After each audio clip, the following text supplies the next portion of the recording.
यहाँ मैंने 1 cup soybean लिया है। इसे मैंने 5 से 10 मिनट के लिए भिगो कर रख दिया है। ये देखिए सोयाबीन कितना अच्छे से फूल गई है। अब हम इसे दबाकर सारा पानी निकाल लेंगे। सोयाबीन में पानी रहेगा तो सोयाबीन फीके लगेंगे, इसलिए सोयाबीन को अच्छे से दबाकर सारा पानी निकाल लेंगे। यहाँ मैंने सोयाबीन का सारा पानी निकाल लिया है और यहाँ मैंने 3 आलू को बड़े टुकड़ों में कट कर लिया है। आलू को पानी में इसलिए रखा है कि आलू काले नहीं हो जाए। चलिए आलू और सोयाबीन को फ्राई कर लेते हैं। फ्राई करने के लिए यहाँ मैंने एक पैन ले लिया है।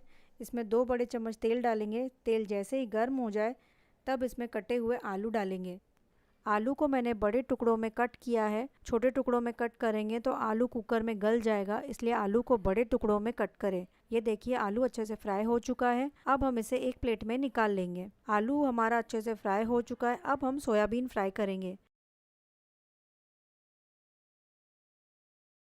सेम ऑयल में सोयाबीन को फ्राई करना है। यहाँ मैंने सारे सोयाबीन को ऑयल में डाल दिया है। अब हम इसमें थोड़ा नमक डालेंगे।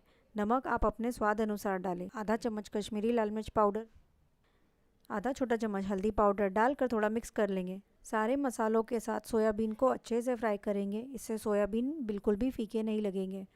सोयाबीन को हमें तब तक फ्राई करना है जब तक कि इसका सारा पानी ड्राई हो जाए। सारे मसाले सोयाबीन पर अच्छे से कोट हो चुके हैं और ये देखिए सोयाबीन का सारा पानी भी ड्राई हो चुका है। चलिए इसे एक प्लेट में निकाल लेंगे। मसालों में फ्राई किया हुआ सोयाबीन बहुत ही ज़्यादा टेस्टी लगता है। ये देखिए हमने आलू और सोयाबीन को अच्छे से फ्राई कर लिया है। इसे हम साइड में रख देंगे, इसे बाद में यूज़ करेंगे। चलिए सोयाबीन की ग्रेवी बना लेते हैं। ग्रेवी बनाने के लिए यहाँ मैंने कुकर ले लिया है। कुकर में 2 बड़े चम्मच तेल डालेंगे। तेल जैसे ही गर्म हो जाए तब इसमें 4 लौंग, 1 बड़ी इलायची, 2 साबुत लाल मिर्च, 1 तेज पत्ता, आधा चम्मच जीरा डालकर थोड़ा चटकने देंगे। इससे खड़े मसालों का ग्रेवी में बहुत ही बढ़िया टेस्ट आएगा। अब हम इसमें ऐड करेंगे 2 मीडियम साइज़ प्याज। प्याज को मैंने लच्छों में कट कर लिया है। प्याज को हमें 1 से 2 मिनट तक मीडियम फ्लेम पर कुक करना है। यह देखिए प्याज थोड़ी सॉफ्ट हो चुकी है और इसका कलर भी थोड़ा चेंज हो गया है। इस स्टेज पर हम ऐड करेंगे 1 चम्मच भर कर अदरक लहसुन का पेस्ट। अदरक लहसुन के पेस्ट को भी हमें तब तक पकाना है जब तक कि इसका कच्चापन निकल जाए। अब हम इसमें 1 मीडियम साइज़ टमाटर ऐड करेंगे। टमाटर को मैंने छोटे टुकड़ों में कट किया है ताकि टमाटर आसानी से गल जाए। साथ ही इसमें जाएगा नमक। नमक आप अपने स्वाद अनुसार डालें। थोड़ा मिक्स कर लेंगे। आप देख सकते हैं प्याज एकदम सॉफ्ट हो चुकी है। अब इसमें ऐड करेंगे पाउडर मसाले। आधा चम्मच लाल मिर्च पाउडर, साथ ही इसमें थोड़ा कश्मीरी लाल मिर्च पाउडर डालेंगे। इससे ग्रेवी का कलर बहुत ही बढ़िया आएगा। 1 चम्मच धनिया पाउडर, आधा छोटा चम्मच हल्दी पाउडर। सारे पाउडर मसालों को प्याज और टमाटर के साथ अच्छे से मिक्स कर लेंगे। ध्यान रखें कि गैस का फ्लेम मीडियम ही रखें और थोड़ा पानी डालकर भूनेंगे। पानी ऑप्शनल है, आप चाहे तो पानी को स्किप भी कर सकते हैं और पानी के बिना भी मसालों को भून सकते हैं। अब हमने जो सोया वड़ी और आलू को फ्राई करके रखा था वो भी हम इसमें ऐड कर देंगे।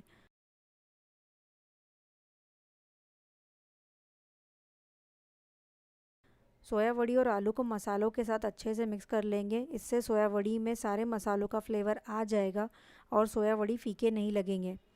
अब हम इसमें 1 गिलास पानी ऐड करेंगे। अभी सोया वड़ी और आलू पूरी तरह से पके नहीं है, इसे हमें अभी पकाना है। यहाँ मैंने तेज़पत्ता निकाल लिया है। तेज़पत्ते का सारा फ्लेवर ग्रेवी में आ गया है। बहुत ही ज़्यादा टेस्टी और डिलीशियस एकदम रेस्टोरेंट स्टाइल लग रही है ग्रेवी। अब बस इसमें थोड़ा बारीक कटा हुआ फ्रेश हरा धनिया डालेंगे और थोड़ा मिक्स कर लेंगे और कुकर का ढक्कन लगाकर 2 सीटी आने तक कुक करेंगे। 2 सीटी बाद गैस का फ्लेम बंद कर देंगे और कुकर को ठंडा होने देंगे। कुकर हमारा ठंडा हो चुका है। चलिए चेक कर लेते हैं। ये देखिए एकदम रेस्टोरेंट स्टाइल आलू सोयाबीन की सब्ज़ी बनकर तैयार है। बहुत ही ज़्यादा टेम्पटिंग लग रही है। यहाँ मैं आपको आलू कट करके दिखाती हूँ। आलू अच्छे से कुक हो चुका है और सोयाबीन भी अच्छे से कुक हो चुका है। सारे मसालों का फ्लेवर सोयाबीन में आ चुका है। अब बस फाइनल टचेस देंगे। आधा चम्मच गरम मसाला, थोड़ा क्रश किया हुआ कसूरी मेथी, इससे ग्रेवी का टेस्ट और भी बढ़ जाएगा और थोड़ा बारीक कटा हुआ फ्रेश हरा धनिया डालकर मिक्स कर लेंगे। ये देखिए ग्रेवी का टेक्सचर। ग्रेवी बिल्कुल भी पतली नहीं लग रही है और जब ठंडी होगी और भी ज़्यादा थिक हो जाएगी। चलिए इसे सर्व कर लेते हैं। बहुत ही ज़्यादा टेम्पटिंग लग रहा है। ये देखिए सोयाबीन में सारे मसालों का फ्लेवर कितनी अच्छी तरह से आ गया है। चलिए इसको टेस्ट करते हैं। बहुत ही ज़्यादा टेस्टी बना है। इसे घर वालों को बनाकर खिलाएं, यकीन मानिए खाते खाते उंगलियां नहीं रुकेगी। ये इतना टेस्टी बना है।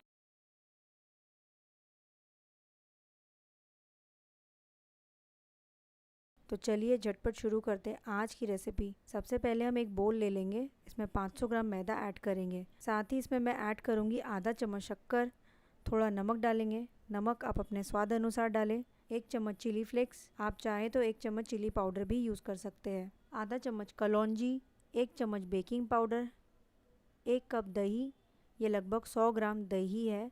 साथ ही इसमें ऐड करेंगे 2 चम्मच ऑयल, आप चाहें तो घी या ऑलिव ऑयल भी यूज़ कर सकते हैं। और इसमें जाएगा थोड़ा बारीक कटा हुआ फ्रेश हरा धनिया। सारी चीज़ों को मैदे में अच्छे से मिला लेंगे, बस हल्का सा हाथों से थोड़ा मिक्स करना है। अब हम इसमें ऐड करेंगे 4 मीडियम साइज़ बॉईल किए हुए आलू। आलू को मैंने पहले ही बॉईल करके कद्दूकस कर लिया है। आलू को भी अच्छे से मिक्स कर लेंगे। आलू डालने से नान बहुत ही सॉफ्ट और चूई बनेगी। ये देखिए डो कितना सॉफ्ट हो गया है। हमने सारी चीज़ों को अच्छे से मिक्स कर लिया है। अब हम इसे गूंद लेंगे। इसे गूंदने के लिए यहाँ मैं दूध यूज़ कर रही हूँ, आप चाहें तो पानी से भी गूंद सकते हैं। ये गुनगुना हल्का गर्म सा दूध है। दूध डालकर गूंदने से डो बहुत ही सॉफ्ट होगा और नान बहुत ही ज़्यादा सॉफ्ट बनेगी। ये देखिए डो कितना सॉफ्ट बनकर तैयार हो गया है। इसमें थोड़ा ऑयल डालकर थोड़ा गूंद लेंगे। आप चाहें तो डो को 15 से 20 मिनट के लिए ढककर भी रख सकते हैं, या तुरंत नान बनाना चाहे तो भी बना सकते हैं, क्योंकि हमने डो में आलू ऐड किया है। डो ऑलरेडी बहुत ही ज़्यादा सॉफ्ट है, इसलिए मैं डायरेक्टली इसकी लोई बना रही हूँ। आपको जिस साइज़ की नान बनाना हो उस साइज़ की लोई ले। यहाँ मैं मीडियम साइज़ की नान बना रही हूँ। यहाँ एक लोई मैंने बनाकर तैयार कर ली है। चलिए इसे बेल लेंगे। यहाँ हम थोड़ा सूखा आटा डस्ट करेंगे और लोई को हाथों से थोड़ा फैला लेंगे और अब नान को बेलेंगे। जैसे हम रोटी बनाते हैं और रोटी को बेलते हैं, बस उसी तरह हमें बेलना है। आलू डालने से डो बहुत ही सॉफ्ट हो गया है, इसलिए बड़ी आसानी से रोटी बेली जा रही है। ये देखिए मैंने एक नान को बेल लिया है। यहाँ मैं आपको एक और नान बेल कर दिखाती हूँ। नान को हमें ना ज़्यादा पतला बेलना है और ना ही ज़्यादा मोटा बेलना है। ये देखिए इतनी थिकनेस होनी चाहिए। नान बेलकर हमारी रेडी हो चुकी है। चलिए इसे तवे पर सेक लेते हैं। तवा मैंने पहले ही गरम करने रख दिया था। नान को हम तवे पर डाल देंगे। जैसे हम रोटी सेकते हैं तवे पर, बस उसी तरह हमें नान को भी सेकना है। इस नान को बनाने के लिए आपको पहले से नान को बेल कर रखने की ज़रूरत नहीं है। जैसे रोटी बनाते हैं वैसे ही नान को बेलते जाएं और सेकते जाएं। मिनटों में आप ढेर सारी नान बनाकर तैयार कर सकते हैं। ये देखिए नान हमारी अच्छे से फूल रही है। इसे दोनों तरफ से उलट पलट के अच्छे से सेके। आप देख सकते हैं नान कितनी अच्छे से फूल रही है। इस तरह से हम सारी नान को बना लेंगे। यहाँ मैंने बटर को पहले ही मेल्ट कर लिया है। अब इसमें थोड़ा बारीक कटा हुआ गार्लिक ऐड करेंगे। आप चाहें तो गार्लिक क्रश करके भी डाल सकते हैं। गार्लिक डालने से नान का टेस्ट और भी बढ़ जाएगा। साथ ही इसमें थोड़ा बारीक कटा हुआ फ्रेश हरा धनिया डालेंगे और मिक्स कर लेंगे। बटर का मिक्सचर हमारा रेडी हो चुका है। नान कितनी सॉफ्ट बनकर तैयार हो गई है। अगर आप गैस के लिए बना रहे हैं तो आप इसे पहले से बना कर रख सकते हैं। ये बिल्कुल भी कड़क नहीं होगी, घंटों तक इसी तरह सॉफ्ट रहेगी। चलिए नान को ग्रीस कर लेते हैं। यहाँ मैंने एक नान ले ली है। इसमें हम थोड़ा बटर लगा लेंगे। आप चाहें तो बटर की जगह देसी घी भी यूज़ कर सकते हैं। इसे आप किसी भी ग्रेवी के साथ खाएं, ये बहुत ही अच्छी लगती है। मैं पर्सनली इसे चाय के साथ खाना पसंद करती हूँ। आप कमेंट पे मुझे बताएं कि आप इस नान को किसके साथ खाना पसंद करेंगे। चलिए मैं आपको तोड़कर दिखाती हूँ कि नान कितनी सॉफ्ट और फ्लफ़ी बनी है और अंदर से भी एकदम सॉफ्ट ब्रेड जैसी बनी है। रेसिपी पसंद आए तो वीडियो को लाइक करें, शेयर करें और मेरे चैनल को सब्सक्राइब करें और बेल आइकन को दबाना ना भूलें, ताकि आपको मेरे आने वाली वीडियो की नोटिफिकेशन मिलती रहे।